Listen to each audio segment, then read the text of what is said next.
তোমার স্কিন টাইপকে বুঝতে পারছো না, কোনো সমস্যা নেই, আজকের ভিডিওটা ভালো করে শিখে নাও, তাহলে তুমি সব পারবা। চলো আজকে তোমাদেরকে আমি শিখাই কি করে তুমি তোমার স্কিনের টাইপটা কি বুঝতে পারো, যাতে করে তুমি তোমার স্কিনের জন্য perfect product, proper skin care routine সবকিছু ফলো করতে পারো। প্রথমেই তোমাকে হচ্ছে তোমার পছন্দ মতো তোমার যে কোনো একটা ফেস ওয়াশ দিয়ে তুমি ভালো করে ফেসটাকে ক্লিন করে নিবা। এরপর 1 ঘন্টা অপেক্ষা করবা। 1 ঘন্টা পর এরকম একটা ক্লিন টিস্যু নিয়ে পুরো মুখের মধ্যে এইভাবে চেপে ধরবা। দেখো চোখ, কপাল, নোজ, গাল সবকিছু ভাবে চেপে ধরার পরে এরকম করে হচ্ছে আলোর মধ্যে দেখবা।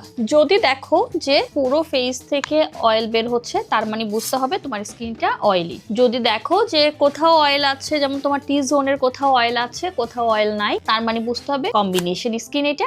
আর যদি দেখো যে কোথাও কোনো তেল নাই, তাইলে বুঝতে হবে যে এটা একটা নর্মাল স্কিন। কিন্তু আরেক টাইপের স্কিন আছে, ধরো কোথাও কোনো তেল নাই, কিছুই নেই, কিন্তু স্কিনটা অনেক খসখসে হয়ে আছে, অনেক রাফ হয়ে আছে, তার মানে বুঝতে হবে এটা তোমার ড্রাই স্কিন। সো এইভাবে তুমি তোমার স্কিনে ট্রিটমেন্টটা করার আগে বা কোনো প্রোডাক্ট চুজ করার আগে, মেকআপ হোক বা সিটিএম হোক, সবকিছু করার আগে তুমি তোমার স্কিন টাইপটা যদি জেনে নাও, তাহলে তোমার জন্য সঠিক প্রোডাক্ট চুজ করা কিন্তু পারফেক্ট হবে। সো আরো টিপসের জন্য পেজে ফলো দিয়ে রাখো, আর একাডেমির কোর্সের জন্য ইনবক্সে যোগাযোগ করো।